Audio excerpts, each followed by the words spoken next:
Não existe mudança de comportamento sem que se passe primeiro por mudança de mentalidade. Essa é uma premissa bíblica. Esse é o assunto da nossa conversa hoje, mudança de mente. Fique comigo e nos próximos minutos entenderemos melhor o que a palavra de Deus ensina a respeito disso.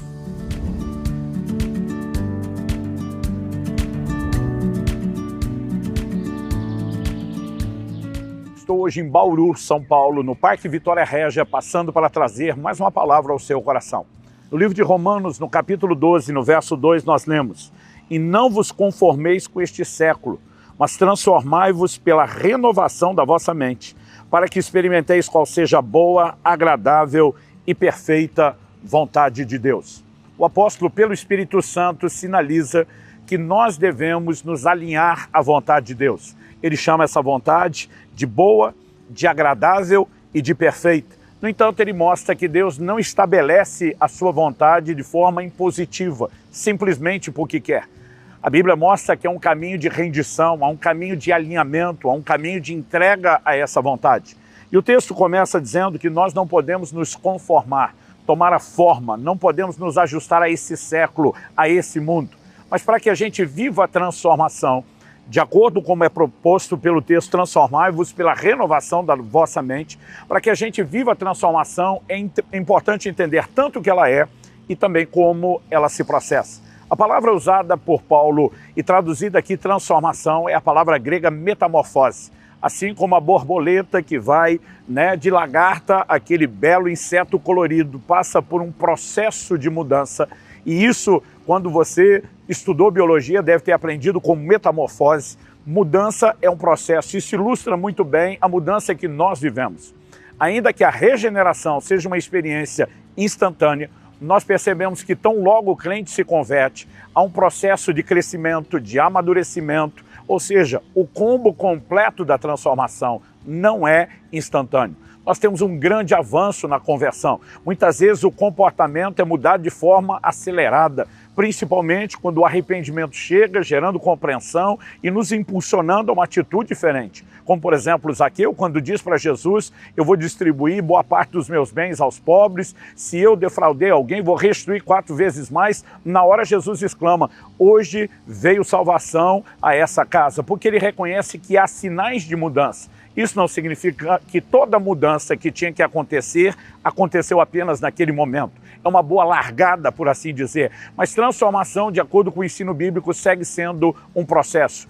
E eu e você precisamos não só entender e respeitar o processo, Aliás, a gente pode dizer que uma das marcas da vida cristã é a progressividade. Provérbios 4,18 diz que a vereda do justo é como a luz da aurora, vai brilhando mais e mais até ser dia perfeito.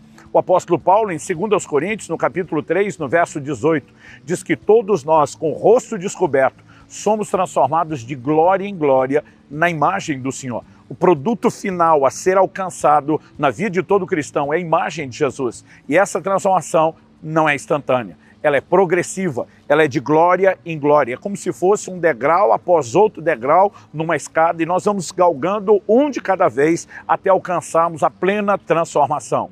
Então, quando entendemos que transformação não é instantânea, nenhum de nós pode se acomodar com as mudanças que já ocorreram.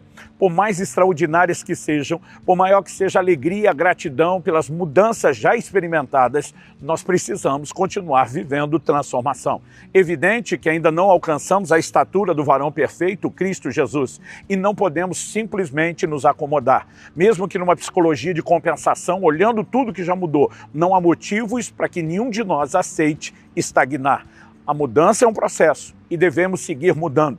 Agora, não estamos falando apenas das mudanças ligadas à vida cristã como um todo. Aqui também cabe mudanças específicas. Por exemplo, quando eu olho para a palavra de Deus, eu percebo que alguém pode viver uma mudança numa área, por exemplo, a perspectiva relacional da família, mas pode muitas vezes não estar mudando em outra área, A forma de se relacionar com, por exemplo, os não cristãos. Às vezes não está dando bom testemunho, às vezes não está sendo luz, do mundo e nem sal da terra, mas Mas à medida que Deus vai chamando a nossa atenção, corrigindo, nós podemos mudar em diversas áreas.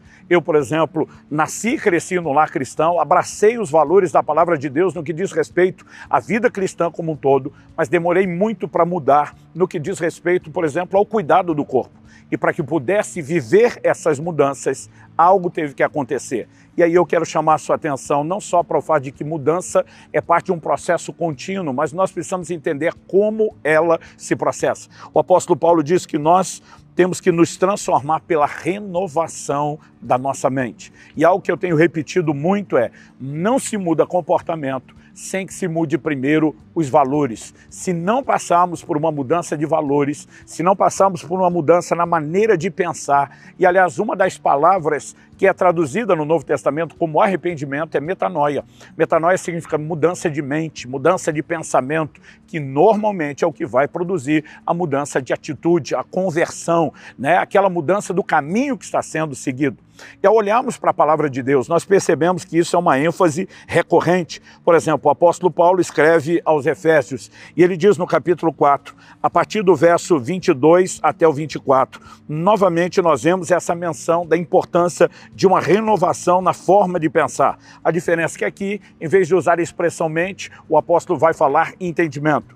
Ele diz, no sentido de que quanto ao trato passado, essa palavra aqui traduzida, trato passado, no grego, anastrofe, ela significa o modo de vida, a conduta, o comportamento, a postura. Então, basicamente, ele está dizendo, no sentido de que quanto ao comportamento, né, vos despojeis do velho homem que se corrompe segundo as concupiscências do engano, e vos renoveis no espírito do vosso entendimento, e vos revistais do novo homem, criado segundo Deus em justiça e retidão, procedentes da verdade. Para que alguém possa se despir do velho homem, e aqui a ideia é comportamento, e se revestir do novo, novamente, mudança de comportamento.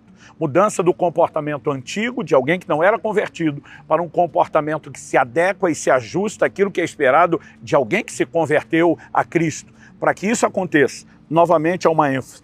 Vos renoveis no espírito do vosso entendimento. Se o entendimento não muda, se os valores que povoam, permeiam a nossa mente não mudam, se não há mudança de mentalidade, não haverá transformação, não haverá mudança de comportamento. Então a pergunta a ser feita é, se já entendemos que é necessário viver transformação contínua, progressiva, se já entendemos que a transformação não acontece a não ser por meio da mudança de mentalidade, então a pergunta a ser feita na sequência é, o que nos ajuda a viver a mudança de mentalidade, para que então a gente possa viver a mudança de comportamento. Na carta de Tiago, no capítulo 1 e no verso 21, nós lemos assim, portanto, despojando-vos de toda impureza e acúmulo de maldade. Ele está falando dos resquícios, dos vestígios de uma vida antiga. Ele diz, despojando-vos de toda impureza e acúmulo de maldade, acolhei com mansidão a palavra em vós implantada, a qual é poderosa para salvar a vossa alma.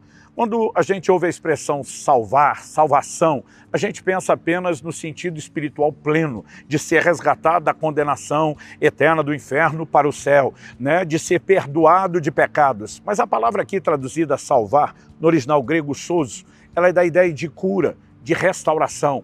Normalmente, o Novo Testamento, quando fala de salvação no sentido espiritual que conhecemos, usa uma outra palavra que é sotero. Aqui, sozo dá essa ideia de restauração e significa que nossa alma, que é a sede do raciocínio, da vontade e das emoções, ela precisa de um processo de cura e de restauração. E como isso acontece? O texto diz, acolhei com mansidão a palavra em vós implantada.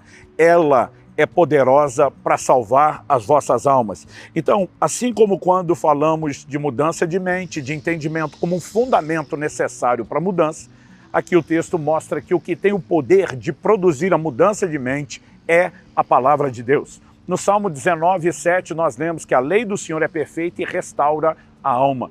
Muitos de nós, quando nos convertemos, trazemos o que, na versão que eu estou usando aqui, foi traduzido como acúmulo de maldade. Em outras, aparece a versão vestígio. O que é o vestígio? São os restos. Muitas vezes, uma perícia criminal, por exemplo, ela vai examinar uma cena do crime e, através dos vestígios, eles conseguem decifrar o que aconteceu.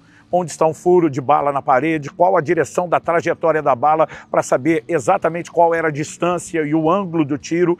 Nós podemos dar diversos exemplos, né? Agora, o vestígio indica que alguma coisa esteve lá. E quando nós olhamos por esse lado, e a palavra de Deus está dizendo que nós temos que nos despojar do vestígio da maldade, significa não que quando Deus nos perdoou, que Ele não nos limpou direito, mas algumas marcas do comportamento, elas permanecem e elas precisam ser eliminadas para que haja a mudança completa. Como? Por meio de acolher a palavra de Deus. Às vezes ficam resquícios da forma de pensar. Não é a forma de pensar velha no seu combo completo, no pacote inteiro, mas muitas vezes pequenos elementos ainda permeiam a nossa mente. Na hora de fazer uma escolha do negócio, é aquela inclinação a dar uma desperto, a tirar vantagem. Isso não significa que a pessoa agora seja desonesta, como foi antes da conversão, que ela possa estar disposta a mentir ou roubar como era antes, mas às vezes são pequenos vestígios e nossa mente precisa literalmente de uma lavagem. A lavagem de água da palavra. Dei um exemplo, por exemplo, das questões do cuidado do corpo. Eu já cheguei a pesar mais de 150 quilos há mais de uma década atrás, cerca de 15 anos atrás, antes da gravação desse vídeo. Mas eu precisei entender o que a palavra de Deus falava a respeito do cuidado do corpo, para que então, a partir de uma mudança de mentalidade, eu pudesse implementar a mudança de comportamento. Isso vale para cada área da nossa vida. Eu e você precisamos ser guiados e regidos pela palavra de Deus, pelos seus valores, pelos seus fundamentos, que são os valores do reino de Deus, que devem suplantar toda e qualquer forma diferente de pensar. Não é o meu entendimento, não é a minha maneira de avaliar a vida que deveria me reger, e sim aquilo que o Criador tem estabelecido e determinado. E para que a nossa mente seja mudada pela palavra, nós precisamos de tempo com ela. Eu quero terminar deixando um desafio. Gaste tempo lendo a Bíblia.